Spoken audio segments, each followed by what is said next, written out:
আরে ভাই, আপনার বাপ তো মরেই গেছে, ওর জন্য তো আর কোরআন শরীফ না। ও যতদিন জীবিত ছিল ওই পর্যন্ত ওরা শোনাতে পারলে, কাজ করতে পারলে কাজ হইত। ও মরে গেছে, এখন আমি শুনিয়ে কি করবো? যাদের জীবন কোরআনের উপরে চলে না, এই মানুষগুলো যদি মরণের পরে হাফেজ দিয়ে, মাওলানা আলেম দিয়ে কোরআন পড়ায়, যে কয়টা আয়াত পড়বে ওগুলো যদি ওর প্র্যাকটিক্যাল লাইফে না থাকে, ওর আরো আযাব বাড়বে। ফেরেশতা এসে কথা দেবে, ওই কি বলে হাফেজ, ইউসিকুমুল্লাহু ফি আওলাদিকুম লিয-যাকারি মিসলু হাযযিল উনসায়াইন। তেলাওয়াত যখন অবশ্যই করবে, আয়াত পড়বে না পড়বে না? আলহামদুলিল্লাহি রাব্বিল আলামিন থেকে শুরু করে এ পর্যন্ত যখন আসবে, ফেরেশতা কিন্তু গোতা দিয়ে বলবে, কি এই আয়াত তোর জীবনে ছিল? আল্লাহ রাব্বুল আলামিন বলেন, ওয়ানজালনা ইলাইকা যিকরা লিতুবায়্যিনা লিন-নাসি মা নুজিলা ইলাইহিম ওয়া লাআল্লাহুম ইয়াতাফাক্কারুন। সূরা নাহলের 44 নম্বর আয়াতের শেষের দিকে আছে, হে নবী, এই কোরআন আপনার প্রতি আমি নাযিল করেছি, শুধু চুমা খাবেন আর মাথার উপরে রেখে দেবেন। হ্যাঁ, কেন দিলাম আপনাকে এটা জানি? লিতুবায়্যিনা লিন-নাস, এখান থেকে যান, আল্লাহ বলেন আপনি মানুষের সামনে ব্যাখ্যা করবেন, বিবৃতি দেবেন স্পষ্ট ভাবে, গোপন করবেন না কিছু। শব্দের দিকে খেয়াল করে শোনেন, লিতুবায়্যিনা লিন-নাস। আপনি যখন মানুষের সামনে ব্যাখ্যা দেবেন, কি মানুষ যারা মরে গেছে, লাম শব্দ ব্যবহার করা হয় আরবি গ্রামার অনুযায়ী 13টা অর্থে। প্রথম অর্থ হচ্ছে লাম ব্যবহার করা হবে যাদের জন্য তারা জীবিত হওয়া লাগবে। আল্লাহ এখানে যে লিন-নাস দিয়েছেন, এটা মৃত মানুষের জন্য না, জীবিত মানুষের জন্য। সুতরাং কোরআন প্রচার করা লাগবে, কোরআন ব্যাখ্যা করা লাগবে তাদের সামনে যারা জীবিত। কি কিন্তু শব্দটাকে 15.5 বছরে আমরা পাল্টিয়ে ফেলেছি। এই দেশে জীবিত মানুষদের সামনে কোরআনের ব্যাখ্যা করা কত কঠিন হয়ে গিয়েছিল। 14 জায়গায় অনুমতি নেওয়া লাগবে এরকম একটা অনুষ্ঠান করার জন্য।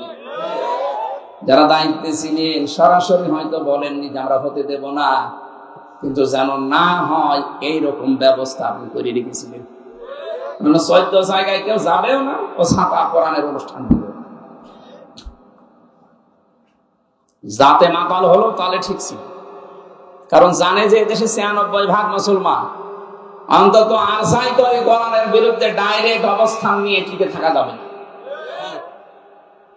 একটা ছেলে শুধু বাগান থেকে ফুল ছিঁড়ত, বাগানের মালিকের ছেলে এই ছেলের বাবার কাছে গিয়ে বলছে, চাচা আপনার ছেলে শুধু আমাদের বাগান থেকে ফুল ছেড়ে, আপনি কিছু বলতে পারেন না? ফুল ছেড়ে, ওর মাথা একটু খারাপ তো, এই জন্য ফুল ছেড়ে। ছেলেটা বলছে, চাচা আপনার বাগানের পাশেই তো, আমাদের বাগানের পাশেই তো আপনার বাগান আছে, ওই বাগানে তো বড় বড় ফুল আছে, ওইটা তো ছেড়ে না। ওর মাথা যদি খারাপ হবে তো ওইটাও তো ছেড়ার কথা। চাচা বলছে, ভাতিজা মাথা খারাপ, অত খারাপ না। ওদের মাথা খারাপ হয়ে গিয়েছিল 15.5 বছরে, তো এত খারাপ হয়নি যে সরাসরি বলবে কোরআন চলতে দেব না। তো যেন না চলে এরকম কাজ সব ওরা করেছে। ওরা জীবিত মানুষদেরকে শোনাতে দিত না। হ্যাঁ, মানুষ মরে গেছে, আপনি কোরআন পড়েন। যারা কোরআন প্রচারে, কোরআনের ব্যাখ্যায় বাধা দিত, ওদের বাবা মারা গেলে আমার এই ডেকে নিয়ে বলতো, হুজুর কোরআন পড়ে দেন। আরে ভাই, আপনার বাপ তো মরেই গেছে, ওর জন্য তো আর কোরআন শরীফ না। ও যতদিন জীবিত ছিল ওই পর্যন্ত ওরা শোনাতে পারলে, কাজ করতে পারলে কাজ হইত। ও মরে গেছে, এখন আমি শুনিয়ে কি করবো? যাদের জীবন কোরআনের উপরে চলে না, এই মানুষগুলো যদি মরণের পরে হাফেজ দিয়ে, মাওলানা আলেম দিয়ে কোরআন পড়ায়, যে কয়টা আয়াত পড়বে ওগুলো যদি ওর প্র্যাকটিক্যাল লাইফে না থাকে, ওর আরো আযাব বাড়বে। ফেরেশতা এসে কথা দেবে, ওই কি বলে হাফেজ, ইউসিকুমুল্লাহু ফি আওলাদিকুম লিয লিযযাকারি মিসলু হাযযিল উনসায়াইন। তেলাওয়াত যখন অবশ্যই করবে আয়াত পড়বে না পড়বে না? আলহামদুলিল্লাহি রাব্বিল আলামিন থেকে শুরু করে এ পর্যন্ত যখন আসবে ফেরেশতা কিন্তু গোতা দিয়ে বলবে কি এই আয়াত তোর জীবনে ছিল। এক ছেলে যা পাবে, দুই মেয়ে তাই পাবে, এটা আল্লাহর নির্দেশ। কিন্তু বহু মানুষ এই দেশে ছেলের নামে সবই লিখে দেয় আর মেয়েকে বলে তোর জন্য দোয়া করে দিলাম। এটা একটা টাটকা শয়তান। কোন কারণে আপনি এটা করলেন বলেন তো? ছেলেটাকে জন্ম আপনি দিয়েছিলেন, মেয়েটাকে ভাড়া করে জন্ম দিয়েছেন। কথা বলেন এটা। ওইটাও যদি আপনার হয় তাহলে আল্লাহর যে নির্দেশ ছিল ওইটা আপনি কেন করলেন না?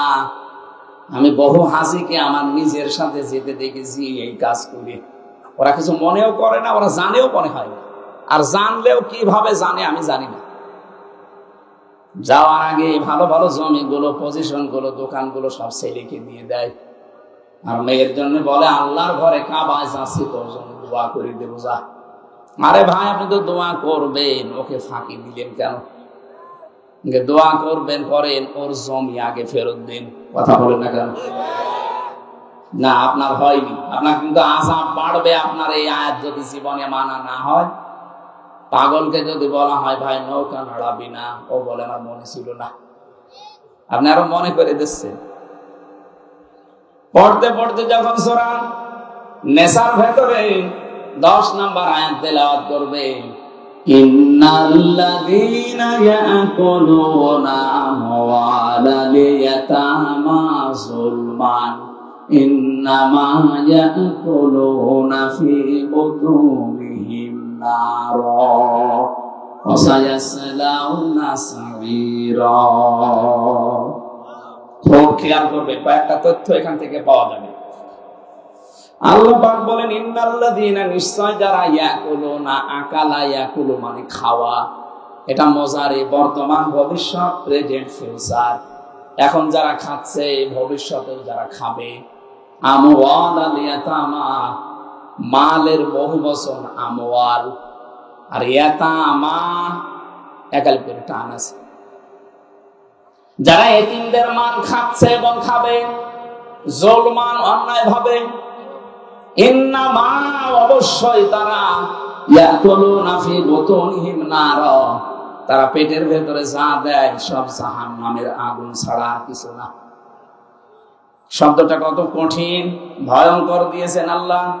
খাবারকে আল্লাহ বলেন জাহান্নামের আগুন। এটা এতটুকু আল্লাহ যদি শেষ করে দিতেন, আল্লাহর কসম এই আয়াত আমি পড়তাম না। পরের শব্দটা আরো কঠিন, ওয়াসায়াসলাউনা সাঈরা। শব্দ শুরু করার আগে আল্লাহ সিন দিয়েছেন। সিন, সাউফা, কদ, লাম, এরকম 13টা শব্দ আছে আরবি গ্রামারে। আবার কোন সেন্টেন্সের আগে যদি একটা আসে, বাংলা অর্থ দাঁড়ায় খুব তাড়াতাড়ি, অতি শীঘ্রই। আল্লাহ বলেন এই যে ওয়াসায়াসলাউনা সাঈরা, ওই মানুষগুলো শুধু মরতে দেরি হবে, কবরে দেওয়ার সঙ্গে সঙ্গে ওরে জাহান্নামে আমি আল্লাহ নিজে আগুন লাগিয়ে দেব। এবার আসেন তো এদের বাস্তবতায়। ইয়াতিম বলতে বাংলাদেশে বহু মানুষ আমরা আছি, এখানে বিশেষ করে যারা বসে আছি, এতিম মানে জিজ্ঞাসা করেন, বলবে মা বাপ নেই। কি না, এতিমের সংজ্ঞা আপনার উপরে যারা আছে, ওই আন্ডারে নিচে যারা কাজ করবে, ওনার কাছে সবাই এতিম। একটা অফিসে 12,000 মানুষ কাজ করে, যিনি ওখানে এমডি আছে, এমডির নিচে যত মানুষ আছে সবাই তার কাছে এতিম। কারণ তার কলমের খোসায় এর চাকরি চলে যেতে পারে। কথা বলছেন না? এই দেশের যিনি দায়িত্বে ছিলেন, 18 কোটি মানুষের, তার কাছে আমরা সবাই এতিম। কি করলেন আপনি এতিমের সাথে? একজনকে তো এতিমের মাল আত্মসাৎকারী বলে 6-7 বছর জেল খাটালেন। আর আপনি কি করেছেন এতিমদের সাথে বলেন তো? 18 কোটি মানুষ আমরা সবাই আপনার কাছে এতিম ছিলাম। কেন বললাম এই কথা বলেন? কিছুদিন আগে আমার মামলাগুলো সব ঢিসমিস হয়ে গেছে, খারিজ হয়ে গেছে। আদালত আমার মামলা দেখার পরে বলছে, কি দেখে মামলার রায় দেবো, এর ভেতরে তো কোনো মাল নেই, সব খারিজ করে দিলাম। যা। আমি আদালতের এজলাসে দাঁড়িয়ে মনে করলাম, জিজ্ঞাসা করি বিচারপতি, এই মামলা তো 3 বছর আপনার কাছে ছিল, এতদিন তো কিছু বলেননি, হঠাৎ এখন এই 5 তারিখের পরে কিসে আপনাকে কামড় দিল? এখন বলছেন যে কোনো মাল নেই। মাল এর আগে ছিল? এর আগেও তো মাল ছিল না। এই মামলাটা প্রায় 30 বারের উপরে সিএমএম কোর্ট, জজ কোর্ট, হাইকোর্ট মিলে 30 বার করে উঠেছে, একবারও জামিন দেয়নি। প্রত্যেকবার বলেছে না, ওই দেওয়া যাবে না, কারণ এই লাল খালি মারা ছিল। আর এখন 5 তারিখের পরে কি আল্লাহ আপনাকে ইশারা দিল যে বলছেন কোনো কিছু এর ভেতরে পাওয়া যাচ্ছে না বিচার করার মতো, সব খারিজ করে দিলাম। উনি এই কথায় আমাকে বলতো, খাস কামড়ায় আমাকে ডাকও দিয়েছিল, কিন্তু আমি যাইনি, কারণ আমার রাগ হয়ে গিয়েছিল। কি করে 3টা বছর আমি ওনার কাছে, আমার বাবা, আমার চাচা, আমার যারা শুভাকাঙ্ক্ষী, বিশেষ করে আমার মামলা যারা দেখাশোনা করছে, এতবার একটা ঠনকো মামলা নিয়ে যাওয়া লাগে। কিন্তু উনি এই কথাই বলতো, হুজুর আমার কিচ্ছু করার নেই, আমার হাত বাঁধা ছিল। কি বাঁধা ছিল বলেন তো? একটা হাইকোর্টের বিচারপতি যদি বলে আমার হাত বাঁধা ছিল, তো কোন দেশে ছিলাম আমরা টের পাচ্ছেন? এদেশে 1628টা চেয়ার আছে। এই চেয়ার ক্ষমতার চেয়ার, 1628টা চেয়ারের একটা মাত্র চেয়ারে হাত খোলা ছিল, বাকি সব চেয়ার ছিল হাত বাঁধা। কথা বোঝেন আমার? ওই যে একটা চেয়ারের হাত বাঁধা খোলা ছিল, ওরা যখন পালিয়ে গেছে পুরা 1629টা, 1627টা চেয়ার সব হাত আবু সাইদের মতো খুলে গেছে। এবার মামলা দেখে আর বলে না যা, আগে তো জামিনও দিত না, এখন বলছে খারিজ করে দিলাম। তার মানে উনিও পর্যন্ত এতিম ছিল, ওনার উপরে যারা আছে তার কাছে। কথা বোঝেন? আপনি এতিমের সাথে কি করেছেন বলেন তো? এতিমের দিকে চোখ গরম করে তাকানো নিষেধ, তারে ঘাড়ে ধাক্কা দেওয়া নিষেধ, অথচ এতিমের সব অধিকার নষ্ট করে আপনি নিজে ক্ষমতায় বসে আছেন। 18 কোটি মানুষ আমরা এমন এতিম হয়ে গিয়েছিলাম, কাশি দেব তাও জিজ্ঞাসা করে দেওয়া লাগতো যে কাশি দেব।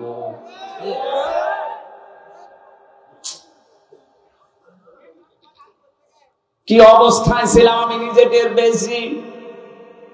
রিমান্ডে ওই 10টা দিন আমার কাছে মনে হচ্ছে এক একটা ঘন্টা, এক এক বছর যাচ্ছে। আরে ভাই, এমনিতে তুই নিজেও জানিস যে ওর কোনো দোষ নেই, নিজেই এমনিতে বলতে পারতিস না হুজুর বসে থাকেন, 10 দিন পরে আপনারে আমরা আদালতে দিয়ে দেব। কি করেছেন? আপনার বিবেকে কি একটু বাধা দেয়নি? নিজেই মাঝে মাঝে এসে বলতো আপনার কোনো দোষ নেই, আমরা জানি। এত খারাপ আচরণ করতেন কি করে? আমি যাই হয় ছোটখাটো, আমার নামের আগে অন্তত আলেম লেখা আছে। কি আমার পায়ে ডান্ডা বেড়ি লাগিয়েছেন, মাজায় দড়ি বেঁধেছেন ছাগলের মতো, হাত মানুষের সামনে বাঁধে আর আমার বেঁধেছে পেছনে, কালো কাপড় দিয়ে চোখ বেঁধে নিয়ে আপনি টাঙিয়ে দিলেন 11 ঘন্টা। এমনি আমার শরীর চলে না, এর উপরে যদি এত বড় অত্যাচার 1-2 ঘন্টা করে ছেড়ে দেন। 3টা বছর ফাঁসির কন্ডেম সেলের ভেতরে যোগাযোগ বিচ্ছিন্ন করে আমার অধিকার সব নষ্ট করে রেখেছিলেন। জেলে থাকলে তো 10 বছর থাকা যায়, ফাঁসির ওই কন্ডেম সেলের ভেতরে শুধুমাত্র সেলে রেখে দিয়ে শেষ করেনি, 24 ঘন্টা তালা লাগিয়ে রাখে, আবার সিসি ক্যামেরা দিয়ে রেখেছে, আমার সাথে কেউ যেন কথা না বলে। আবার যোগাযোগ বাইরে পুরা বিচ্ছিন্ন। হ্যাঁ, আমার চাইতে কঠিন অবস্থায় ছিল যারা আয়না ঘরের গভীরে ছিল। আমি ছিলাম 10 দিন, কিন্তু অত গভীরে না। মাঝে মাঝে দেখতাম কিছু মানুষ চিৎকার করছে। একটা মানুষ 2 বছর, 5 বছর, 8 বছর, 10 বছর, 14 বছর করে আছে, কেউ জানে না। এত বড় বড় নখ হয়ে গেছে, চুল দাড়ি গো মনে হচ্ছে আকাশ থেকে, জঙ্গল থেকে মনে হয় বেরিয়ে আসতেছে। দেখলে আপনার ভয় লাগবে। যারা এত বড় নখ বলেন তো কি অবস্থা তার। এই লোকটা দেওয়ালের সাথে খুশিয়ে খুশিয়ে লিখে রাখতো, ভাই যদি বাইরে যেতে পারেন এই নাম্বারে একটু জানাবেন যে আমি এখনো বেঁচে আছি।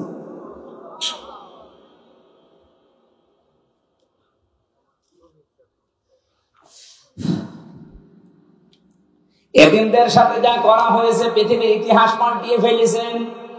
অথচ বিশ্ব নবীকে পর্যন্ত আল্লাহ জানিয়েছে, হে নবী সাবধান এতিমের ব্যাপারে। আর আইতাল্লাযী ইউকাযযিবু বিদ্দীন ফাযালিকাল্লাযী ইয়াদউল ইয়াতীম। আপনি কি ওই মানুষগুলোকে দেখেননি? হরফে ইস্তেফহাম, প্রশ্নবোধক চিহ্ন, ইন্টারোগেটিভ সেন্টেন্স। এটা নবীকে আল্লাহ প্রশ্ন করছেন, হে নবী আপনি কি ওই মানুষগুলোকে দেখেননি যারা কিয়ামত যে হবে এটা বিশ্বাস করে না? নবীজি বলেন, কই, আমার সামনে যারা আসে তো দেখে মনে হয় সব কিয়ামতে বিশ্বাসী মানুষ। এদের চেহারা সুরত দেখলে মনে হয় যে আকাশ থেকে মনে হয় জিবরাইল ওকে ফেলে দিয়েছে। এত সুন্দর চেহারা, কিয়ামত বিশ্বাস করে না মানে? আল্লাহ বলেন, হ্যাঁ আমি যেগুলো বলছি দেখেন এগুলোর ভেতরে আছে কিনা। ওয়ালা ইয়াহুদ্দু আলা তাআমিল মিসকিন ফাযালিকাল্লাযী ইয়াদউল ইয়াতীম। যারা এতিমের গলায় ধাক্কা দেয়, মিসকিনকে খাবার দেয় না। এখানে ইয়াহুদ্দু শব্দের শাব্দিক অর্থ উৎসাহ দেওয়া, নিজে না পারলে অন্যকে দিয়ে উৎসাহ দেওয়াবেন। মিসকিন সাকানা এসকোন থেকে শব্দটা এসেছে। মিসকিন মানে যে মানুষের ঘর বাড়িও নেই, যে মানুষটা সব সময় শুধু থাকার জায়গা কোথায় পাওয়া যায় কোথায় পাওয়া যায় এই চিন্তা করে। আর ইয়াতামা শব্দটা তআম থেকে বলা হয়। তআম মানে খাদ্য। যে লোকটা খাবারের চিন্তায় থাকে, খাবারের টেনশনে থাকে, এই মানুষটাকে এতিম বলা হয়। এই জন্য সাফ কথা এতিমের ব্যাখ্যায় উপরে যারা আছে তার নিচে যত মানুষ আন্ডারে কাজ করবে সবাই তার কাছে এতিম। এইভাবে যদি বাংলাদেশে শব্দটা বোঝার পরে আমরা কাজে লাগাতাম, এদেশে কোনো মানুষের অধিকার তার অধীনস্থ যারা আছে নষ্ট হতো না। কত মানুষ তার উপরে চেয়ারে বসতে পারে, কিন্তু এতিমরা যারা দাঁড়িয়ে আছে উপরে কলমের খোসা দিয়ে তাকে উপরে উঠতে দেয় না। এই 15.5 বছরে বহু মানুষের অধিকার আপনি নষ্ট করেছেন। বিভিন্ন চেয়ারে বসে বসে এই মানুষগুলোর অধিকার নষ্ট করার কারণে মানুষগুলা যে উপরে উঠতে পারে না। ডক্টর ইউনূস আপনি দেখছেন আজ 10-12 দিন শুধু একই কথা বলছেন যে আমারে স্বচ্ছ নির্মল চরিত্রবান এই মানুষগুলো দিন, অথচ মানুষ নেই। মানুষ পাচ্ছে না এদেশে নির্মল চরিত্রের, স্বচ্ছ চরিত্রের। যারা সৎ চরিত্রের মানুষ, যোগ্যতা সম্পন্ন মানুষ উনি পাচ্ছে না। পাবে কোথায়? 15.5 বছর তো এরকম মানুষকে উপরে উঠতে দেওয়া হয়নি। তাদেরকে ফেলে রেখেছেন এমন জায়গায় তারা 15.5 বছরে মরিয়ে গেছে একেবারে। আমার কথার অর্থ আপনি বোঝেননি, আমি শুধু ইঙ্গিত দিলাম। আজ এতিমদের অধিকার নষ্ট করা হচ্ছে, এতিমের মাল আত্মসাৎ করা হচ্ছে।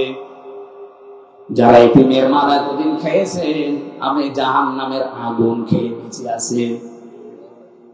আমি একজনের নাম বলছি, আপনি উল্টা পাল্টা নেবেন না। সালমান এফ রহমানি দরবেশ, এই যে 36,000 কোটি টাকা ও কি জায়েজ ভাবে কামাই করেছে। 7টা ব্যাংক থেকে এই টাকাগুলো মারিং কাটিং করা। ব্যাংকে হাজার হাজার লক্ষ মানুষের টাকা ছিল, আমরা এখন সব এতিম। কথা বলেন না? এতিমের মাল যারা ভক্ষণ করে এরা জাহান্নামের আগুন খায়, এটা আমি বানালাম। সুতরাং এই কাজ যারা করেছিলেন, এমনকি অনেক মানুষ আছে সুদ খেয়ে আনন্দে আছে, টাকা ছেড়ে রাখে, টাকা আসে নাকি বগুড়ায় শুরু হইবে। 1000 টাকা ছেড়ে রাখে, 1 মাস পরে 200 টাকা করে বেশি পায়। বলে সুবহানাল্লাহ। আমরা এখন বহু মানুষ নিজের চোখে দেখেছি, টাকা ছেড়ে রাখে, টাকা আসে, ওই টাকা তোলে, উনি খায় আর আল্লাহ আল্লাহ করে। বিশ্ববিদ্যালয় যখন শেষ করেছিলাম 15-16 সালে, কুষ্টিয়ার বড় বাজারে একজন দেখি জিকির করছে, যে ভাই আপনি সারাদিন নামাজ পড়তে যখনই আসি দেখি বসে বসে জিকির করেন, আপনার কোনো কাজ নেই? না, আমি কিছু করি না। তো কিছু না করলে শহরে থাকেন, টাকা পান কোথায়?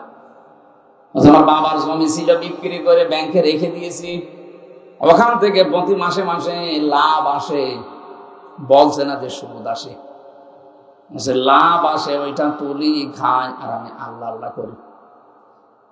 লাভ বলেন আর ইন্টারেস্ট বলেন, ওটা কিন্তু সুদ, কবিরা গুনাহ হবে। আমারে বলছে হুজুর আমি জানি সুদ খেলে কবিরা গুনাহ হয়, এই জন্য টাকা আমার নামে না, টাকা আমার বোন নামে, বোর নামে টাকা দিতে, গোনা যদি হয় আমার বোর হবে। এরপরেও যদি গোনা হয়ে যায়, যে বসে বসে জিকির করি, এটা খেলা করার জন্য না, এই জিকিরের সাওয়া আবার ওই গোনা কাটা কাটি, মাঝখানে জান্নাতে যাব ফাও। কি ধান্দায় আছে দেখিস? এরকম ধান্দা মাঝ মানুষ বগুড়ায় নেই।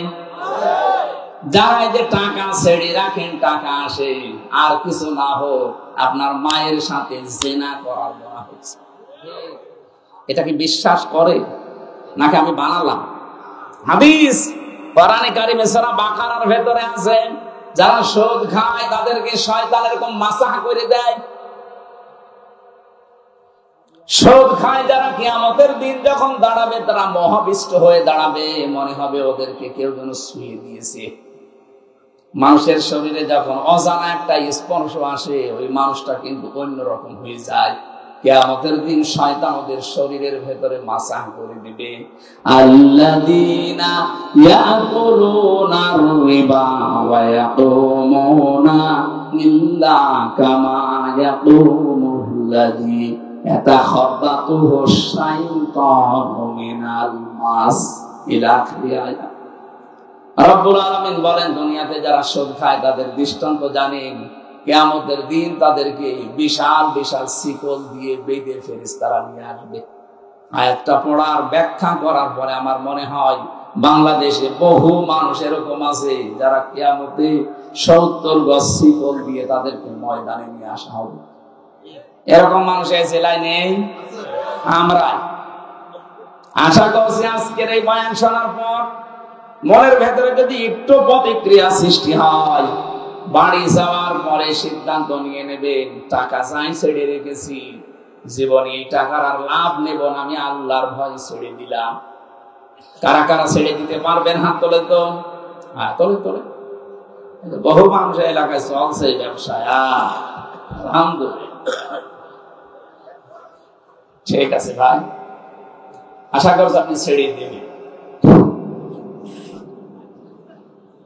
বগুড়াবাসী খেয়াল করে শুনবেন, রব্বুল আলামিন যেটা বোঝাতে চেয়েছেন স্পষ্ট দলিল আর প্রমাণ দিয়ে আমার বলার দায়িত্ব জীবিত মানুষদের সামনে, কিন্তু পরিস্থিতি আমাদের অনুকূলে ছিল না, এই জন্য জীবিত মানুষদের সামনে আমরা বলতে পারি না। আমরা বলতাম, মানুষ মরে গেলে যে লোকটা সুদ এভাবে খেতে খেতে মারা যায়, আল্লাহ কোরআন জানিয়েছে যারা সুদ খেয়ে মারা যায় এই মানুষগুলোর সম্পদ তাদের কোনো কাজে আসে না।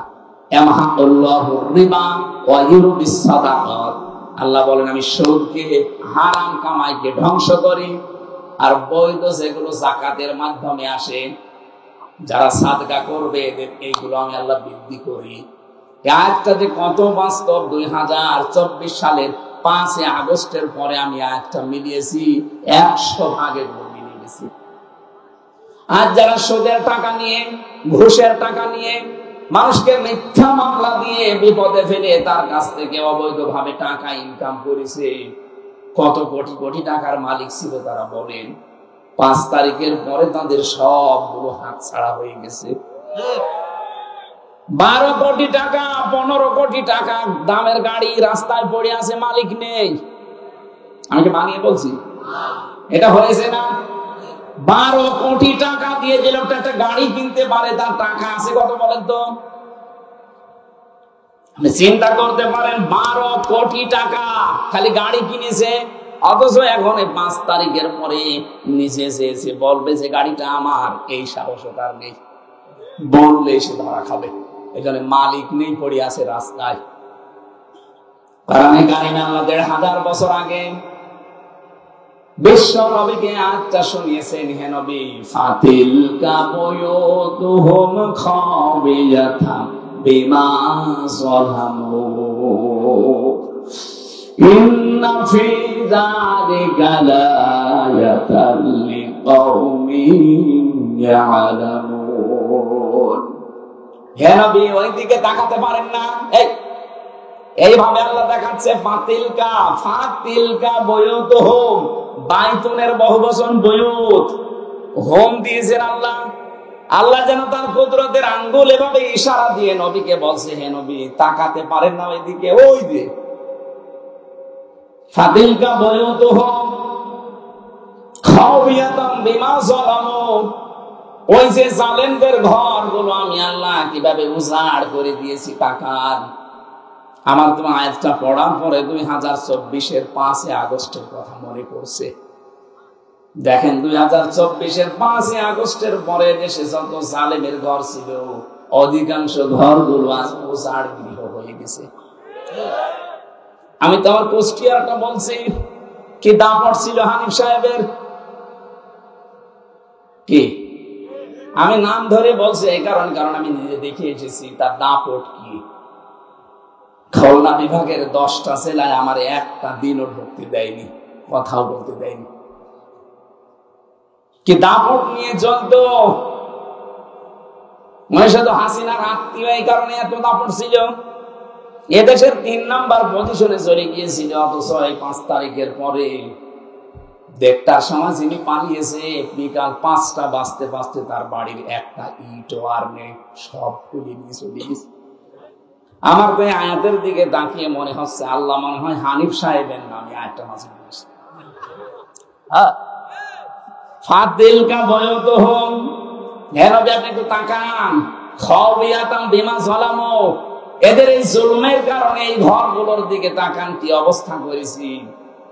বিরানহীন বানিয়ে দিয়েছি, বিরান ভূমি বানিয়ে দিয়েছি। মনে হচ্ছে এখন ওইটা জাতীয় টয়লেট। আমার মনে হয় এই সমস্ত জায়গায় 3 মাসের ব্যবধানে যে অবস্থা, ভূত পেতনি থাকতেও ভয় পায় না। অথচ কয়েকদিন আগে ওখানে দুর্বিসন্ধি চলতো যে কার বিরুদ্ধে মামলা দেওয়া যায়।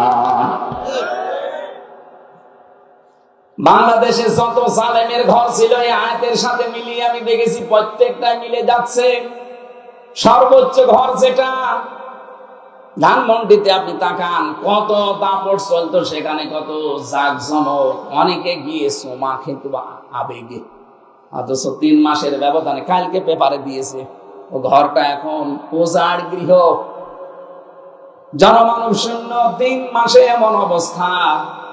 3 বছর যেতে দেন, আবু জেহেলের বাড়ি যদি ইন্টারন্যাশনাল পায়খানা হতে পারে, জালেমদের যে সমস্ত জায়গাতে জুলুম, অত্যাচার, নির্যাতনের জন্য আয়না ঘর বানিয়েছে, টর্চার সেল বানিয়েছে, গোপন ঘর বানিয়ে মানুষকে নিয়ে পিটাতো, এই জায়গাগুলো আমার আল্লাহ এই দুনিয়াতে মানুষের সামনে দেখাবে, এগুলো জাতীয় টয়লেট হয়ে যাবে।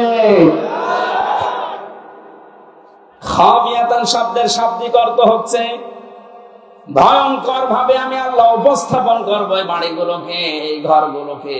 কারণ কি, বিমা যালামু, এখানে বসে বসে জালেমরা সিদ্ধান্ত নিত। এখান থেকে একটু চিন্তা ভাবনা আসেন আপনার। এই জালেমদের ঘর বাড়িগুলো যদি আজ এই অবস্থা হয়ে যায়, মাত্র কয়েকদিনের ব্যবধানে, আগামীতে কোনো মানুষ যদি চেয়ারে বসে আবার এই জালেমদের মতো আচরণ করে, তাদের বাড়ি ঘর আল্লাহ এরকম বিরান ভূমি বানিয়ে দিতে পারে।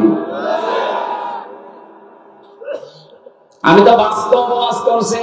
কুষ্টিয়ার একজনের নাম বললাম, কয়েকদিন আগে দিনাজপুরে গিয়েছিলাম, কি দাপট তার বাড়ি এখন পর্যন্ত মনে হচ্ছে শয়তানের ঘর হয়ে গেছে। এটা আমাদের শিক্ষা নেওয়া আজকে উচিত। অনেকে কিন্তু এখনো পর্যন্ত এই ধান্দায় আছে, আগে চেয়ারে বসি দেখেন কি করি।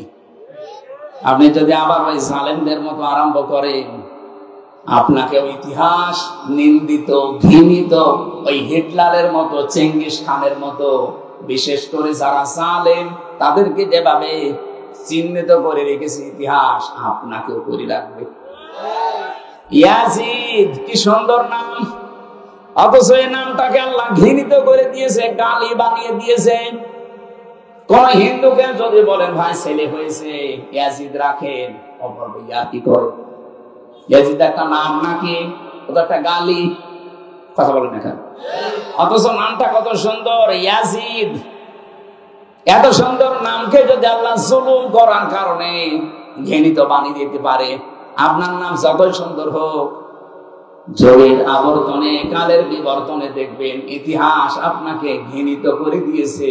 এ দুনিয়ায় শয়তানও আপনার নাম রাখতে রাজি হবে না। এই জন্য থামেন, কারো জীবনে চলো জুলুম এসে না যায়। এখানে অবৈধ ইনকামের টাকা পয়সা যারা এতদিন রেখে গেছেন, দুইটা ক্ষতি হবে আপনার। কোরআনে কারীমের ব্যাখ্যা জানাচ্ছে, যারা অবৈধ ভাবে উপায় করেন, এই অবৈধ সম্পদ আল্লাহ আপনাকে ভোগ করতে দেবে না। দরবেশের কত টাকা আপনি জানেন? বাংলাদেশের শ্রেষ্ঠ ধনের তালিকায় তার নাম, অথচ এখন জেলখানার মেঝের উপরে শুয়ে আছে। আমি যেভাবে মাটির উপরে শুয়ে থাকতাম সেইভাবে আছে। কি হইল তার এই টাকা পয়সা? এটা তো দুনিয়া গেল। আল্লাহ পাক বলেন সবচাইতে ভয়ঙ্কর কথা, যারা অবৈধ ভাবে দুনিয়া ইনকাম করবে, চর্ম চোখে দেখতে মনে হবে বিশাল কিছুর মালিক হয়ে গেছে, এই মানুষটা মরণের সঙ্গে সঙ্গে ঈমান নসিব হবে না, বেঈমান হয়ে মরবে। এর চাইতে আপনি কি চান? সম্পদগুলো ভোগ করতে পারলেন না, বেঈমান হয়ে মরে গেলেই তো শুরু হবে কবরে। ওই যে মুগুরের বাড়ি, একবার বাড়ি দেওয়ার সঙ্গে সঙ্গে 70 গজ নিচে চলে যাবেন, আবার নখ দিয়ে ফেরেশতারা টেনে তুলবে, আবার বাড়ি লাগাবে। কার জন্য কি করে গেলেন আপনি? আপনার ছেলের জন্য, মেয়ের জন্য, বর জন্য, মা বাবার জন্য করেছিলেন নাকি? মনে মনে ভাবতেন যে ঘুষের টাকা 20,000, 50,000, 1 লাখ নিলাম, আমার ছেলে মেয়ে বউ, আমার মা বাবা শান্তিতে থাকতে পারবে। পারবে, কিন্তু একটা বারের জন্য জিজ্ঞাসা করেন, 1 লাখ টাকা ঘুষ খেলে যে গোনাটা হয়েছে, এই পাপটা আপনার ওই মা বাবা নেবে কিনা?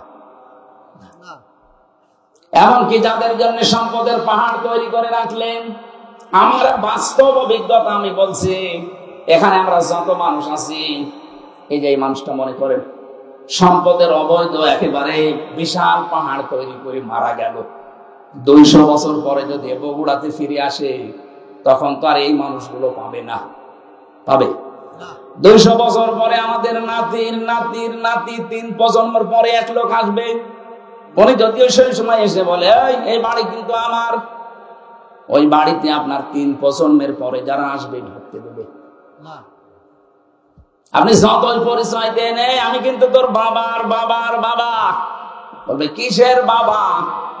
যদি থাকতে চান মসজিদের বারান্দায় গিয়ে থাকেন, এই বাড়িতে আপনাকে ঢুকতেও দেবে না। যদি যেতে না চান জুতা দিয়ে পিটাবে, এটাই বাস্তবতা। আর পুরা কোরআন শরীফের সামারাইজ এইটা। আমি পুরা কোরআন শরীফে আমি তাফসীরের উপরে অনার্স মাস্টার্স করেছি, আমি দেখেছি আল্লাহ এইটাই বোঝাতে চেয়েছে, অমাল হায়াতুদ দুনিয়া ইল্লা মাতাউল গুরুর। ও হামসা, দুনিয়ার জীবনটা কিন্তু ধোঁকা। দুনিয়ার জীবন কি? তোমার মা বাবা ভালোবাসে ঠিক আছে, একটু কিছু করে দেখো, ওই মা বাবার ভালোবাসা হারিয়ে যাবে। তোমার স্ত্রী ভালোবাসে ঠিক আছে, সন্তানাদি তোমারে ভালোবাসে, একটু উল্টা পাল্টা কিছু করে দেখো, ভালোবাসা সব পালাবে। পৃথিবীর জমিনটায় ধোঁকা। যার জন্য যা করছেন, বৈধটা না হয়ে অবৈধ হলে ওরাই আপনার বিপক্ষে কিয়ামতে জাহান্নামে দেওয়ার জন্য ব্যস্ত হয়ে পড়বে। ডাক দিয়ে বলবে, ওয়ালাল্লাযীনা কাফারু রব্বানা আরিনাল্লাযাইনি আযাল্লানা মিনাল জিন্নি ওয়াল ইনস লাহুম কুলুবুন লা ইয়াফকাহুনা বিহা রব্বানা আরিনাল্লাযাইনি আযাল্লানা মিনাল জিন্নি ওয়াল ইনস নাজমালুহুমা তাহাতা আকদামিনা লিয়াকুনা মিনাল আসফালিন। আল্লাহকে নিজে ডাক দিয়ে বলবে, আল্লাহ এ আমার বাবা, এ আমার বড় ভাই, এ আমার নেতা, এদেরকে আমি দেখিয়ে দিলাম এই মানুষগুলো নিজেদের সাথে আমাদের জন্য বহু কিছু দুনিয়ায় করেছে, ওদেরকে আমরা করতে বলি নাই, দেখিয়ে দিলাম আমাদেরকে যা শাস্তি দিবা শুধু ওদেরকে আমাদের কাছে এনে দাও, তোমার কিছু করা লাগবে না। তাহাতা আকদামিনা, কদমের বহু বচন আকদাম, পা শব্দের বহু বচন, আল্লাহ দুই দ্বিবচন দিয়েছেন, বহু বচন। দুই পায়ের নিচে ওদের মুখের উপরে লাথি দিয়ে জাহান্নামের একেবারে নিচে দিয়ে ফেলবো। ওই সন্তান বলবে যে সন্তানকে 2 তলা বাড়ি বানাতে গিয়ে আপনি বৈধ অবৈধ দেখেননি, বাবা শাহজালাল সব হালাল। এরকম পাগল দেশে নেই? আছে মানে আমরা যেন পাগলামি আর না করি সামনে।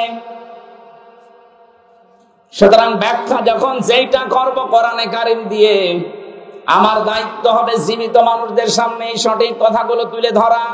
আর যারা জীবিত মানুষ শুনবে তাদের দায়িত্ব কি? না লিতুবাজ্জিনা লিন-নাস, আল্লাহ পাক বলেন ওলা আল্লাহুম ইয়াতাফাক্কারুন, হে নবী আপনার সামনে যারা এই কথাগুলো বুঝবে, শুনবে, অনুধাবন করবে, এরা যেন বাড়ি যেয়ে চিন্তা ভাবনা করে। সুতরাং শুধু 1 বছর পরে পরে শুনতে আনবেন আর গরুর মতো জীবন কাটাবেন না, শোনার পরে বাড়ি যেয়ে চিন্তা ভাবনা করেন। তাই তো আমি যদি 200 বছর পরে আবার বগুড়ায় ফিরে আসি, আমার নিজের আপন চন্দ্রায় তো আমার বাড়ি উঠতে দেবে না।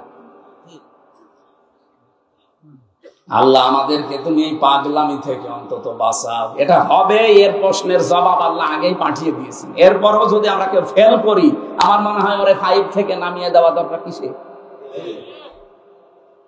আল্লাহ আমাদের বুঝ দাও, বলেন আমিন। কোরআনে কারীমের 6666টি আয়াত, মাত্র একটা আয়াত পড়েছি, সূরা হামিম সেজদা 30 নম্বর আয়াত। আমাকে আল্লাহ এই মাথার ভেতরে যে জ্ঞান দিয়েছে, এই আয়াতে যত কথা আছে আমার কাছে ব্যাখ্যা নোট করা আছে। আমার মনে হয় মরণ পর্যন্ত যদি আয়াতটার ব্যাখ্যা করা হয় তারপরও শেষ হবে না, এত কথা এর ভেতরে লুকানো আছে। আমরা যতটুকু পারি এবার তাফসীর আকারে কথা বলবো ইনশাআল্লাহ। কোরআনে কারীমে এবার আহ্বান জানাচ্ছে, ইন্নাল্লাযীনা ক্বালু রাব্বুনাল্লাহ, অবশ্যই যারা এই কথা বলতে পারে আমাদের রব আল্লাহ, সুম্মাস্তাকামু, এর উপরে টিকে থাকে, ইস্তেকামত পয়দা করে, দৃঢ়তা নিয়ে অটুট থাকে, অটল থাকে, স্থিতিশীল থাকে। তাতানাজ্জালু আলাইহিমুল মালায়েকা, তারা বিপদে পড়লে আমি আল্লাহ গ্যারান্টি দিলাম তাদের জন্য ফেরেশতা নাজিল করে সাহায্য করব। আমি জানি এই কথা শোনার পরে আমাদের 100% বিশ্বাস অনেকেরই নেই। আল্লাহ যে মুমিন বান্দারা বিপদে পড়লে সাহায্যের জন্য ফেরেশতা পাঠাতে পারে, এটার বিশ্বাস আমাদের এখন তৈরি হয়নি। খালি শুনি সে জন্মের পর থেকে যে বিপদে পড়লে মুমিনদের জন্য আল্লাহ ফেরেশতা পাঠায়, কোনদিন তো চর্মচোখে দেখি না, এই জন্য আমাদের বিশ্বাস হয় না। আল্লাহ রাব্বুল আলামিনের কথাগুলো আমাদেরকে বিশ্বাস করা লাগবে কি 98% না 100%? 100% বিশ্বাস করলে আজকের আয়াত থেকে কয়েকটা সিদ্ধান্ত নিয়ে বাড়ি যাওয়া লাগবে। ফেরেশতা একটা দুইটা না, মালায়েকা বহু বচন। মালাক আল্লাহ দেননি, তাতানাজ্জালু এটা মুজারি, বর্তমান, ভবিষ্যৎ, প্রেজেন্ট, ফিউচার। আল্লাহ পাক বলেন ফেরেশতা মণ্ডলী আসার পরে বলবে, আল্লাহ তাখাফু ওয়া লা তাহজানু, কোনো ভয় নেই, কোনো চিন্তা নেই। কিসের ভয়, কিসের চিন্তা, এই দুইটা শব্দের ব্যাখ্যা আজকে করব আমরা। কিসের ভয় নেই, ফেরেশতারা বলে কিসের চিন্তা নেই। ওয়াবশিরু বিল জান্নাতিল্লাতী কুনতুম তুআদুন, তারা জান্নাতের সুসংবাদ নিয়ে আসে, ওই জান্নাত যার ওয়াদা আল্লাহ তোমাদের সাথে করেছেন। জোরে বল সুবহানাল্লাহ। এটা ছিল আয়াতের বাংলা অর্থ। এবার আসেন আমরা ব্যাখ্যার দিকে যাই। আমার মনে হয় আপনারা বুঝতেছেন তো নাকি? হ্যাঁ বুঝতেছেন। প্রথম শব্দে ছিল ইন্নাল্লাযীনা, ইসমে মাউসুলা দিয়েছেন আল্লাযীনা, এর আগে ইন্না দিয়েছেন। আল্লাহ যদি শুধু আল্লাযীনা দিয়ে শুরু করতেন তাও বাংলা অর্থ চলে আসতো, যে আল্লাযীনা ক্বালু রাব্বুনা আল্লাহ, যারা বলে আমাদের রব আল্লাহ। আল্লাহ বলেন না, আমি গ্যারান্টি দিলাম, ইন্নাল্লাযীনা। বাবা মাঠে যাওয়ার আগে সন্তানকে বলছে, আমি মাঠে গেলাম, দুপুরবেলা খাবার নিয়ে যাবে। সারাদিন পরিশ্রম করে বিকালে এসে দেখছে ছেলে খাবার নিয়ে যায়নি, মার্বেল খেলছে, কি বাবা তো খুব খুশি হবে। গরু মারা যে লাঠি আছে ওইটা দিয়ে পেটাবে আর বলবে, বেটা তোরে আমি 100 বার বললাম খাবার নিয়ে যাবে, তারপরও তুই গেলি না। 100 বার বলেছি, কয়বার? আপনার 100 বার, একবারের ভেতরে 100 বারের গুরুত্ব ছিল। আল্লাহ কোন শব্দকে 100 বার বলার ইরাদা যদি করেন, অতবার না বলে একবারেই আয়াতের আগে, শব্দের আগে ইন্না লাগিয়ে দেন। এখানে আল্লাহ শব্দ শুরুই করেছেন ইন্না দিয়ে। ইন্নাল্লাযীনা ক্বালু রাব্বুনাল্লাহ, নিশ্চয় যারা, অবশ্যই যারা এই কথা বলতে পারে আমার রব আল্লাহ। আমার রব বলে না রব্বুনাল্লাহ, আমাদের সবার রব আল্লাহ। এই কথা যারা গ্যারান্টি দিতে পারবে, সুম্মাস্তাকামু, আর এর উপরে টিকে থাকতে পারবে। এটা যে বাস্তবে কত কঠিন। আমি ছেড়ে যাওয়ার পরে কিছুটা আঁচ পেয়েছি।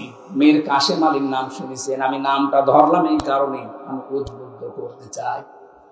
আল্লাহকে যারা রব বলার পরে টিকে থাকতে পারে, তাতানাজ্জালু আলাইহিমুল মালায়েকা, আল্লাহ যে ফেরেশতা পাঠায় তাদের কাছে, এটা বাস্তব। ওনার মাত্র 3 ঘন্টা পরে ফাঁসি। ওনার যে দায়িত্বে ছিলেন কারারক্ষী কুতুব ভাই, আমার ওই দিন দায়িত্বে ছিলেন, আমাকে এসে বলছে, ভাই শহীদ মীর কাশেম আলী। আমি তখন নামাজের ভেতরে তেলাওয়াত করছিলাম এশার নামাজে, ইন্নাল্লাযীনা ক্বালু রাব্বুনাল্লাহ। নামাজ শেষ হওয়ার পরে উনি আমার সামনে দাঁড়িয়ে আমার বলছে, হামজা ভাই যে আয়াতটা পড়লেন, এই আয়াতটা যে কত বাস্তব এটা আমি নিজে চোখে দেখেছি শহীদ মীর কাশেম আলীর জীবনে। লোকটার মাত্র 3 ঘন্টা পরে ফাঁসি। আমি ওনাকে জানাতে আসলাম যে স্যার সময় নেই, মাত্র 3 ঘন্টা আছে, আপনি প্রস্তুতি নিন।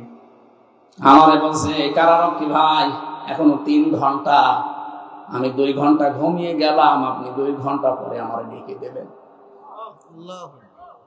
ও আমারে বলছিল যে ভাই যার 3 ঘন্টা পরে ফাঁসি, যার ছেলে ব্যারিস্টার গুম হয়ে আছে, আরমান 8 বছর গুম হয়ে আছে, ও জানেই না যে বেঁচে আছে না মরে গেছে। তাও যে নরমাল পাগল ছাগল হলে তো হয়তো, ব্যারিস্টার। আর ছেলে চেহারা দেখেছেন, রাজপুত্রের মতো চেহারা, কত বড় শিক্ষিত একটা ছেলে, তার যে প্রপার্টিজ আছে, লক্ষ লক্ষ মানুষের কর্মসংস্থান বানিয়েছে, সেই উত্তরাধিকারে ছেলে গুম হয়ে আছে, তার মেয়ে লাইফ সাপোর্টে আছে, তার বউ। এরকম কঠিন মুহূর্তে মাত্র 3টা ঘন্টা পরে যার ফাঁসি হয়ে যাবে, তার দলীয় যে লোকজন লক্ষ লক্ষ মানুষ পালিয়ে বেড়াচ্ছে, হাজার হাজার মানুষ জেল খাটতেছে, কথা বলে না।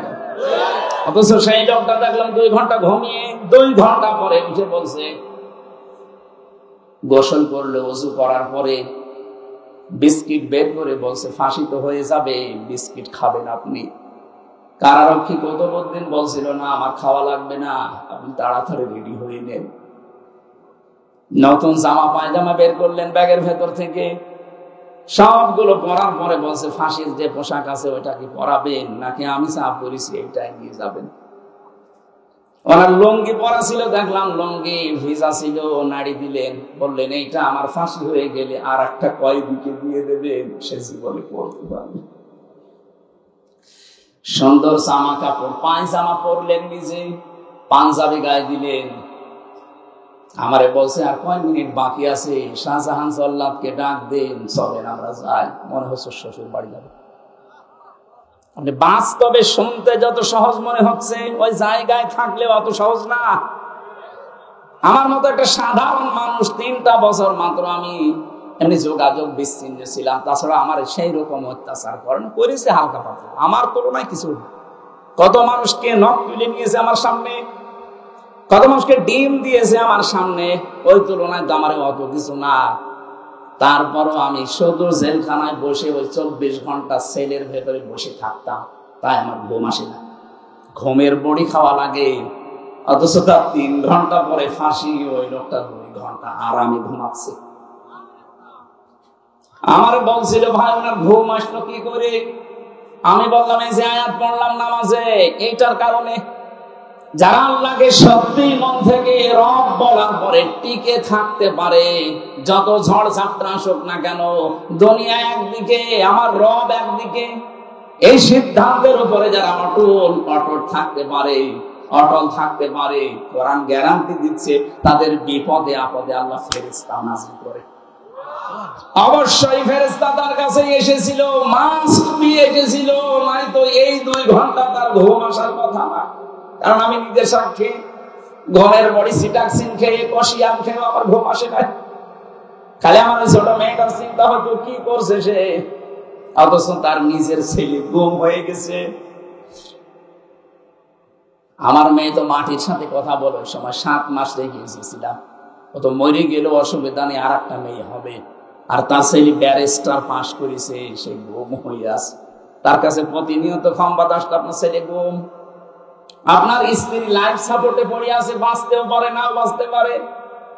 এই কঠিন পরিস্থিতিতে আপনি বলেন তো, ফেরেশতা যদি তার কাছে এসে পরের এই 2টা শব্দ না শোনাবে, আল্লাহ তাখাফু ওয়া লা তাহজানু, 1 নম্বরে বলেছে ভয় পাবেন না, চিন্তা করবেন না। কিসের ভয় পাচ্ছেন? ফাঁসি। ওই যে জান্নাতের সিঁড়ি দেখা যাচ্ছে, এখান থেকে শুধু এই জামানা বাদ দিয়ে আর একটা জগতে যাবেন, ওই সিঁড়ি দিয়ে আপনি জান্নাতে প্রবেশ করবেন। 2 নম্বরে ওয়ালা তাহজানু, চিন্তা করবেন না। কিসের চিন্তা? হয়তো আপনার চিন্তা আসতে পারে, আমি যদি এখন মারা যায়, ফাঁসি হয়ে যায়, আমার ছেলেটা তো গুম হয়ে আছে, আমার পরিবার কে দেখবে, আমার এত বড় বড় ব্যবসা, আপনার কয় টাকা আছে?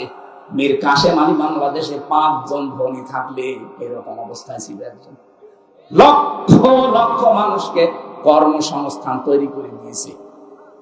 কোন পর্যায়ে ছিল বলেন তো সে লোকটা?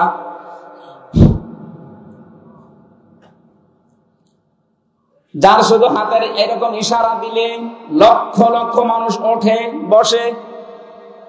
আমার কথা তো ছাগলও শোনে না। মুরগি যে যদি বলা হয় মুরগি ধান খাস না, মুরগি আরো চড়ে চড়ে খায়। আর তার কি ক্ষমতা আল্লাহ দিয়েছিলেন, পাওয়ার দিয়েছিলেন সারা বাংলাদেশে না সারা পৃথিবীতে। মুসলিম বিশ্বে তার একটা নাম ছিল আলাদা। আমি কতগুলো মুসলমান দেশ ঘুরে আসলাম, এই দেশে কয়েকজনকে অনেকেই শ্রেণী, তার ভেতরে মীর কাসেম আলী একজন। বহু মানুষের কর্মসংস্থান বানিয়েছে, তাও জায়েজ ভাবে, হারাম ভাবে না।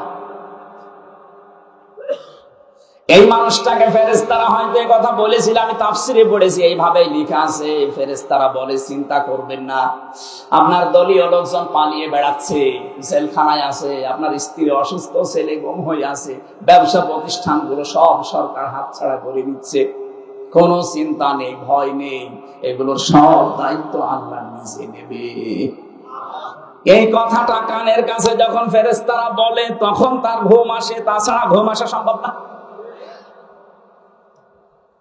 ফেরেশতারা এসে তার সামনে জান্নাতটা তুলে ধরে, যেমন হযরতে আসিয়ার সামনে জান্নাত তুলে ধরেছিল ফেরেশতারা, তিনি যখন ঈমানের পরীক্ষা দিচ্ছিলেন। إذ قالت رب ابن لي عندك بيتا في الجنة ونجني من فرعون وعمله ونجني من القوم الظالمين। সম্মানিত মা বোন যারা এসেছেন, এই আয়াতে আপনাদের 2টা শিক্ষা আছে। মেয়েরা এসেছে, আমার মা বোনেরা, অনেকে মনে করে আমি নামাজ পড়ি, রোজা রাখি, কালো বোরকা পরে বেড়াই, আমি জান্নাতে যাব না, যাবে কে? না। হযরতে আসিয়ার দিকে তাকান, এত বড় কঠিন পরিস্থিতি, তার ঈমানের উপরে টিকে থাকতে গিয়ে তার হাতের ভেতরে পেরেক লাগিয়েছে তার নিজের স্বামী ফেরাউন, তার কপালে পেরেক লাগিয়েছে, পায়ের ভেতরে চালাকা লাগিয়েছে, মাথার উপরে গরম তেল ঢেলে দিয়েছে, চুলগুলো সব উঠে গেছে। কি কঠিন পরিস্থিতি যখন চলছিল, আল্লাহ নিজে ফেরেশতা জিবরাইলকে বলছে জান্নাত তুলে নিয়ে আমার বান্দির সামনে ধরো। হযরত আসিয়া জান্নাত দেখার পরে ডাক দিয়েছিলেন, হে ফেরেশতা জিবরাইল, জান্নাত আল্লাহ পাঠিয়েছে, আল্লাহকে একটু বলেন উনি যেখানে আছে ওই জায়গায় যেন একটা ঘর আমার জন্য আলাদা বানিয়ে রাখে। ওই ঘরে বসে বসে 24 ঘন্টা আমি আল্লাহকে সব সময় দেখতে চাই। এক নম্বরে তিনি কি ইমানের পরীক্ষায় কি কথা বললেন, দ্বিতীয় নম্বরের কথাটা মেয়েদের জন্য বলার জন্য আমি আয়াতটা পড়লাম। হযরত আসিয়া বলেছিলেন, রব্বি নাজ্জিনি মিন ফিরাউনা ওয়া আমালিহি ওয়া নাজ্জিনি মিনাল কওমিজ যালিমিন। দুই জায়গায় এক আলিফ করে টান আছে। হযরত আসিয়া বলেছিলেন, হে আল্লাহ, আমার স্বামী ফেরাউন নিজে জুলুম করছে, লোকজন দিয়ে করাচ্ছে। এই জুলুমের যে বিভৎস অত্যাচার সীমা লঙ্ঘন করে ফেলেছে। আমি জীবিত অবস্থায় আমার শরীরের ভেতরে সব আঁকা পিরিক, আমার মাথার চুলগুলো সব তুলে ফেলেছে, আমার লজ্জা স্থান ওরা বর্ষা মারবে বলে রেডি হয়ে আছে। এ কঠিন পরিস্থিতি দেখে তুমি যেন হয়ে গেছিও না, তুমি আমাকে বাঁচাও অন্তত এই জুলুম থেকে, আমার স্বামীর অত্যাচার থেকে, আর যাদেরকে দিয়ে অত্যাচার করায় তাদের অত্যাচার থেকে তুমি আমাকে বাঁচাও, কিন্তু তুমি আমার স্বামীর উপরে গজব দিও না। চিন্তা করেছেন কোন অবস্থায় দোয়া করছে? এত বড় কঠিন ভয়ঙ্কর অত্যাচার জুলুম নির্যাতনের পরও তিনি স্বামীর জন্য বরদোয়া করেননি। হ্যাঁ, বলেছিলেন তুমি আমাকে স্বামীর অত্যাচার থেকে বাঁচাও, আমার স্বামীর উপরে তুমি অত্যাচার করো না। আর আপনি একটা সাবান কম হলে বদদোয়া দেন, একথা বলছেন, এরকম বহু দেশে নেই। সারাটা জীবন আমরা শেষ করে দেয়। আর একটা শাড়ি যদি একটু কম দামি হয়, ফোঁটা দিয়ে আমার ফোঁটা বের করে ফেলে, বলে আপনার কাছে এসে জীবনে আমি কিচ্ছু পেলাম না। এই কথা যারা বলবে মুখ থেকে, ওর সঙ্গে সঙ্গে পেছনের আমল আখলাক আল্লাহ সব ধ্বংস করে দেবে। ফেরাউনের স্ত্রী যদি এত কঠিন অবস্থায় ওর স্বামীর জন্য বরদোয়া না দেয়, আপনি একটা শাড়ির জন্য বরদোয়া দিয়ে দিলেন, আপনি মানুষ, আর আপনি জান্নাত যাবেন। বহু মেয়েকে আমি এই বাংলাদেশের সাথে মিলিয়ে, হাদিসের সাথে মিলিয়ে দেখতে পাচ্ছি। বিশ্বনবী বলেন, আমি মেরাজে যখন গেলাম দেখলাম অধিকাংশ মেয়েরা জাহান্নামের আগুনে। ফেরেশতারা জিজ্ঞাসা করলাম কেন? ফেরেশতারা বলেছিল দুইটা কারণে। এক নম্বরে তারা স্বামীর কুফরি করে। স্বামীর কুফরি মানে স্বামীর নাশকরি করে। সবকিছু একটা মানুষ দেয়, হঠাৎ একটু কিছু কম পড়ে গেলে তখন নাশকরিয়া করে, উল্টা পাল্টা কথা স্বামীকে বলে ওর মন খারাপ করে দেয়। এরকম বউ আছে? কার হাত তুলে একযুগ। আপনি এই ক্যামেরার সামনে এসে হাত তুলে দেখা, আপনার বউ দেখো আজকে আপনার ঘরে ঢোকা বন্ধ করে না, আমি হাসির খোরাকি দেইনি। এই লোকটা তো লজ্জা শরম ত্যাগ করে হাত তুলেছে, আর আমরা হাত তুলতে পারছি না তার কারণ ক্যামেরা সব আমার দিকে ঘোরানো, আমি তুললে তো আরো ঝামেলা। সম্মানিত মা বোনেরা, না হচ্ছে না। এখানে বহু স্বামী অবস্থায় আছে। পুরুষ নির্যাতনকারী নারী যেমন আছে, নারী নির্যাতনকারী পুরুষও আছে। বাংলাদেশে নারী নির্যাতনকারী পুরুষের বিরুদ্ধে মামলা হয়, পুরুষ নির্যাতনকারী নারীর বিরুদ্ধে কোনো মামলা নেই। অন্তত আর যাই হোক, চাচা এরশাদ তো ছিল, এই আইনটা তো পাস করতে বাধ্য। কথা বলে না কেন? চাচা এরশাদ যদি পাস করে যেত যে পুরুষ নির্যাতন করলে তাদের বিরুদ্ধেও মামলা হবে, তাহলে আমার মনে হয় আমরা অনেকে আজ পরিবারে জান্নাতে থাকতাম। কি যে অবস্থায় আছে আমরা বলতেও পারি না, সইতেও পারি। অথচ মেয়েরা যদি মনটা একটু উদার করে, পরিবারটা একটা জান্নাত হয়ে যায়। খাদিজাতুল কুবরার জন্য আল্লাহ জান্নাতে আলাদা একটা ঘর বানিয়ে রাখবে। ওই ঘরটা হবে নয়েজ মুক্ত, আওয়াজ মুক্ত। কেন? নবীজি যখন বাইরের কোলাহল পরিবেশপূর্ণ দেখে আসতেন, বাড়িতে বাইরে দাওয়াতি কাজ করে ঝামেলার শেষ নেই, এক একজনের এক এক কথা, উল্টা পাল্টা কথা শুনে যখন বাড়িতে আসতেন, বাড়িতে প্রবেশ করার সঙ্গে সঙ্গে ঘরটা আওয়াজ মুক্ত করে ফেলতে, নিস্তব্ধ, একেবারে শান্ত, নির্মল করে দিতে হযরতে খাদিজা স্বামীর জন্য। আপনি স্ত্রী হিসাবে এরকম একটা ঘর স্বামীকে উপহার দিতে পারেন না? যত রোদে পুড়ে বিভিন্ন মানুষের সাথে তর্ক করে, ব্যবসা বাণিজ্য করে, চাকরি বাকরি করে, মাথার ঘাম পায়ে ফেলে বাড়িতে আসতেছে, অন্তত ঘরটা ওর জন্য একটু শান্ত করে রাখে না? বাড়িতে আসলে আপনার শুরু হয় উল্টাপাল্টা কথা। আপনার জন্য জান্নাতে এরকম আলাদা ঘর বানানো দূরের কথা, স্বামীকে যারা এরকম মানসিক কষ্টে রাখে তার জন্য আল্লাহ জাহান্নামে একটা ঘর বানিয়ে রাখবে।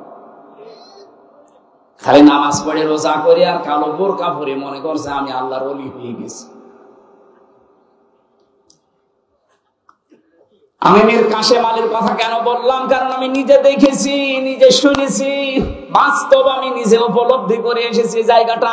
এই জন্য বললাম, আমরা যারা আজ আল্লাহকে রব বলার পরে সত্যি আমরা টিকে থাকতে পারি, তাদেরও কিন্তু একটা আলাদা অনির্বচন সুখ আল্লাহ তাদেরকে দান করে। শব্দটা কি বললাম? অনির্বচন সুখ। যারা বাংলা পড়ে, শব্দটা এত ভয়ঙ্কর শব্দ। বাচ্চারা যখন দেখবেন এই ছোট ছোট পাখির বাচ্চা, মুরগির বাচ্চা, সিল যখন ছো মারবে এই ভয়ে মা পাখিটা নিজের ডানাকে এভাবে বিছিয়ে দেয়, এরপরে ডাউন করে ফেলে। কি ডাউন করে এভাবে, এরপরে ফল করে দেয়। কোরআনে কারিমে আল্লাহ এই শব্দটা দিয়েছেন, আখফিদ লাহুমা জানাহাদ-দুল্লি মিনার রাহমা। তোর ডানাকে এভাবে ডাউন কর, এরপরে ফল করে দে। পাখির উদাহরণ আল্লাহ এখানে দিয়েছেন। পাখিটা যখন নিজের বাচ্চাগুলোকে এভাবে ডানা ডাউন করে ফল করে দেয়, বাচ্চাগুলো নিচে যাওয়ার পরে পর যখন দিকে যায়, একটার সাথে আরেকটা পর লাগে, এত মোলায়েম হয়, এত সফট হয়, এত কোমল হয়, এত সুন্দর লাগে ওই নিচের জায়গাটা। বাচ্চারা নিচে বসে বসে একটা কিচির মিচির আওয়াজ করে। বাংলাতে এই শব্দটাই বলা হয় অনির্বচন সুখ। আল্লাহ পাক বলেন, এই মানুষগুলো আল্লাহকে রব বলার পরে যদি সত্যি টিকে থাকতে পারে, ওর মনের ভেতরে একটা অনির্বচন সুখ আমার পক্ষ থেকে আমি আল্লাহ দান করি। আমরা কিন্তু এখনো পর্যন্ত ওইটা পাইনি। পেয়েছি না? পাই। আমরা যারা পুরুষ মানুষ আছি, আমাদেরকে যদি পবিত্র করতে হয় নিজের নফসকে, নিজের শরীরটাকে যদি পবিত্র রাখতে হয়, দুইটা ঔষধ আল্লাহ মেয়েদের ব্যাপারে আমাদেরকে দিয়েছে। লিল মুমিনিনা ইয়াগুদ্দু মিন আবসারিহিম ওয়া ইয়াহফাযু ফুরুজাহুম যালিকা আযকা লাহুম ইন্নাল্লাহা খাবীরুম বিমা ইয়াসনাউন। সূরা নূর 18 নম্বর পারা 12 নম্বর পৃষ্ঠা 7 নম্বর লাইন 30 নম্বর আয়াতে আছে। আল্লাহ বলেন, হে মুমিন নারীরা, মুমিন পুরুষেরা, মহিলা যারা আছে, বেগানা মেয়ে লোক দেখলেই চক্ষুকে নিম্নগামী করবা আর লজ্জা স্থানের হেফাজত করবা। এই দুইটা যদি করতে পারো, এটা তোমাদের জীবন পবিত্র করে রাখবে। আজ হাজারো মানুষের চোখ ঠিক নেই। চোখের এই গোনার কারণে আমরা অনেকেই জাহান্নামের দিকে এগিয়ে যাচ্ছি। 2 নাম্বার, আমাদের লজ্জা স্থান ঠিক নেই। এখানে যেটা ব্যবহার করা দরকার সেই জায়গায় না দিয়ে অন্য জায়গায় ব্যবহার করে। কথা বলেন ঠিক কিনা? এর জন্য অনেক মেয়ে লোক দায়ী আছে। একটা মেয়ে লোককে আল্লাহ যা দিয়েছে, সে যদি তার স্বামীকে উজাড় করে দিতে পারে, আমার মনে হয় কোনদিন কোন স্বামী তার বউ ছাড়া অন্য কোন জায়গায় লাইন করবে না। দেখলেন? তার মানে এই লাইন চলছে। সম্মানিত মা-বোনেরা, আপনার স্বামী কিন্তু এখানে বসে আছে, তার মানে এই ঝামেলায় আছে। আপনাকে আল্লাহ যা দিয়েছে আপনার স্বামীর জন্য দিয়েছে। সুতরাং উজাড় করে দেবেন, সে যেন অন্তত পরকীয়া প্রেম না করে। আর আমরা যদি বাঁচতে চাই, এই দুইটা ঔষধ আজকে থেকে অ্যাপ্লাই করা লাগবে। বেগানা মেয়ে লোক দেখলে চোখ নিম্নগামী করবেন, কষ্ট হলেও নিজের লজ্জা স্থানকে হেফাজত করে রাখবেন। মাত্র 15 দিনে আমল করে দেখেন, নিজের স্ত্রীকে রাজরানী মনে হবে নিজের কাছে। এটা পরীক্ষিত আমল।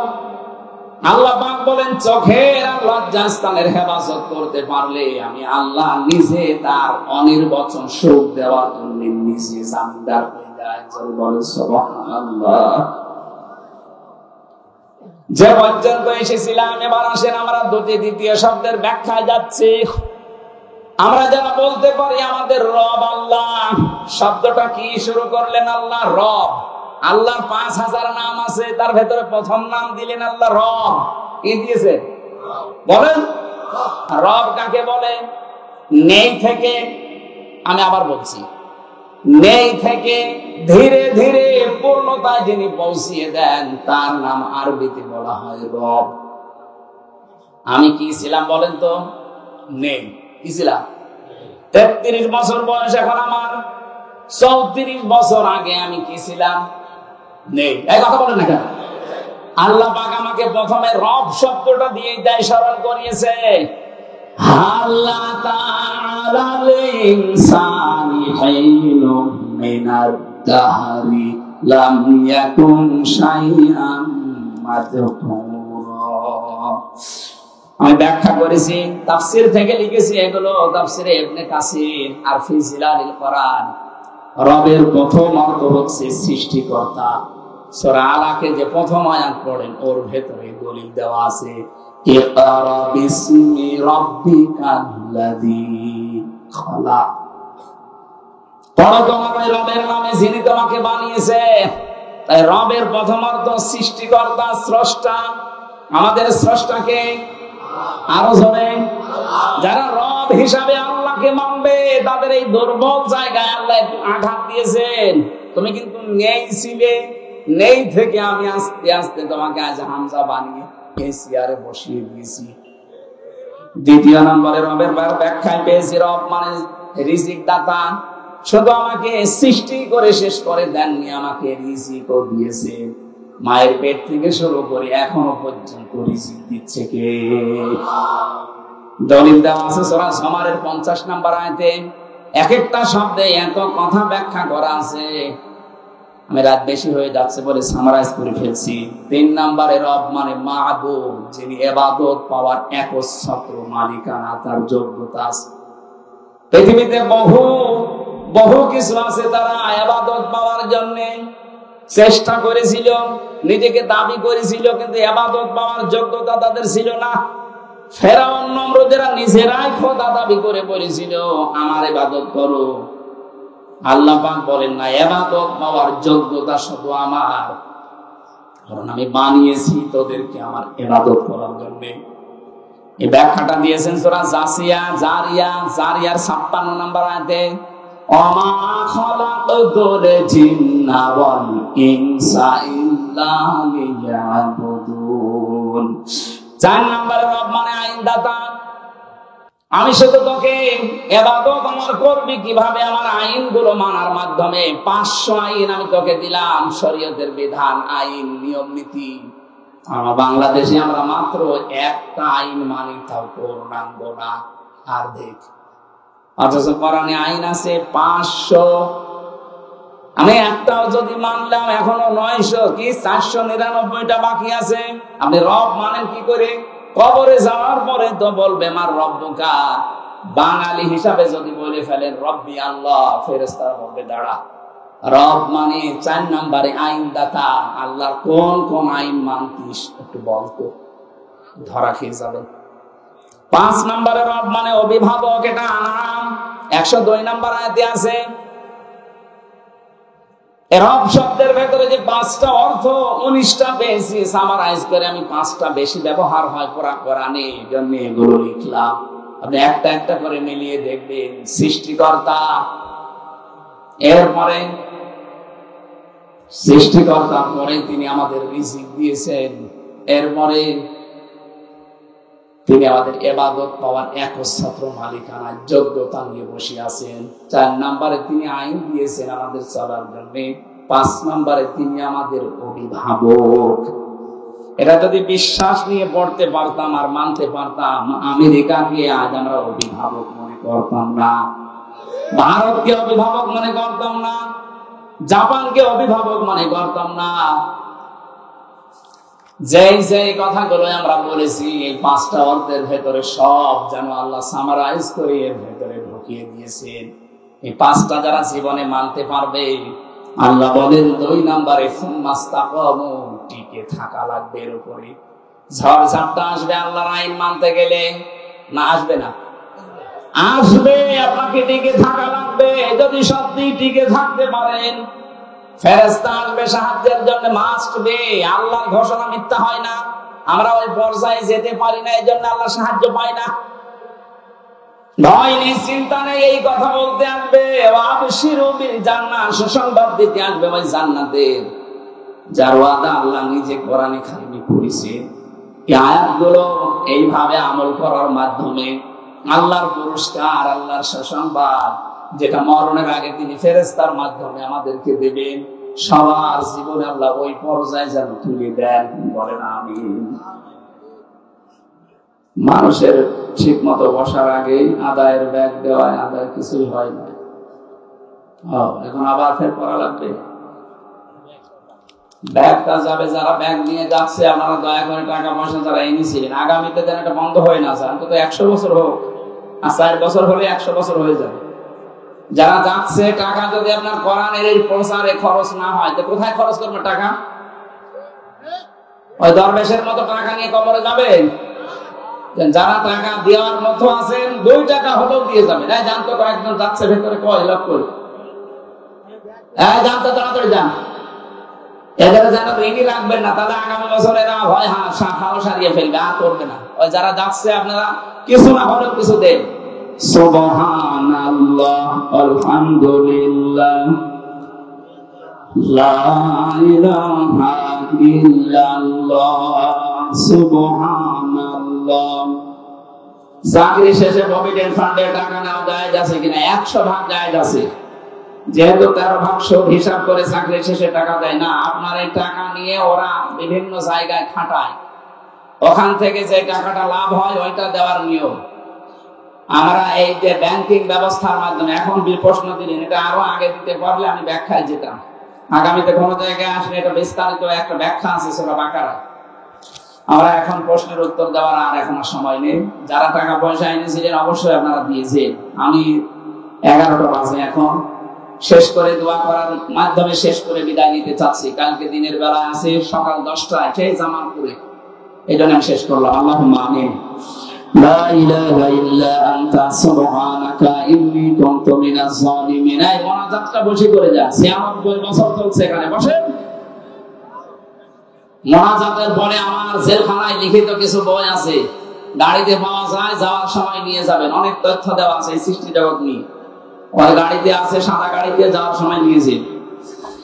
লা ইলাহা ইল্লা আনতা সুবহানাকা ইন্নী কুনতু মিনাজ জালিমিন।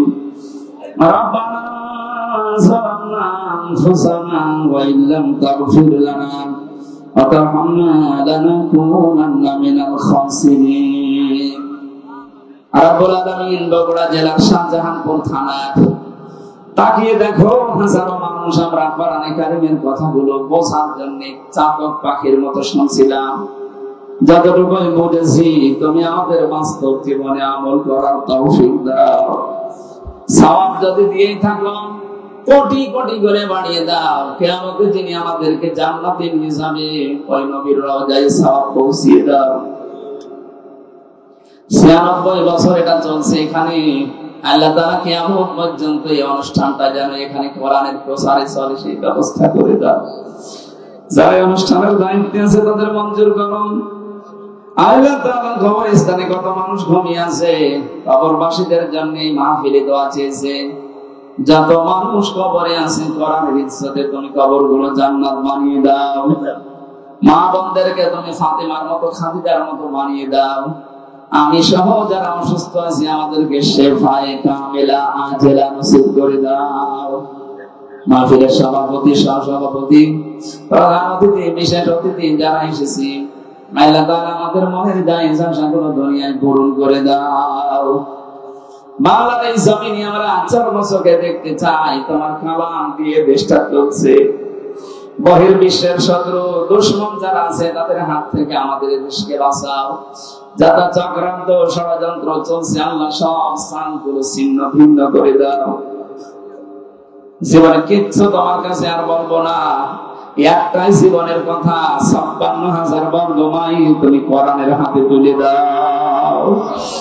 আল্লাহুম্মা রাব্বিরহামহুমা কামা রাব্বায়ানি সাগীরা। যে যেভাবে এসেছে এই মাহফিলে যত কষ্ট স্বীকার করেছে আল্লাহ, প্রত্যেকের জীবনে তুমি এই মাহফিলের যে বরকত দিয়ে দাও, আমাদের যাওয়া আশায় তুমি নেকি দাও, আমাদের জীবনের অপরাধ গুলো পাল্টিয়ে নেকি বানিয়ে দাও। বারাকাল্লাহু লানা ওয়া লাকুম ফিল কোরআনিল আযীম। আলহামদুলিল্লাহি রাব্বিল আলামিন। মরণ আসলে যেন বলতে পারি লা ইলাহা ইল্লাল্লাহু মুহাম্মাদুর রাসূলুল্লাহ। আসসালামু আলাইকুম।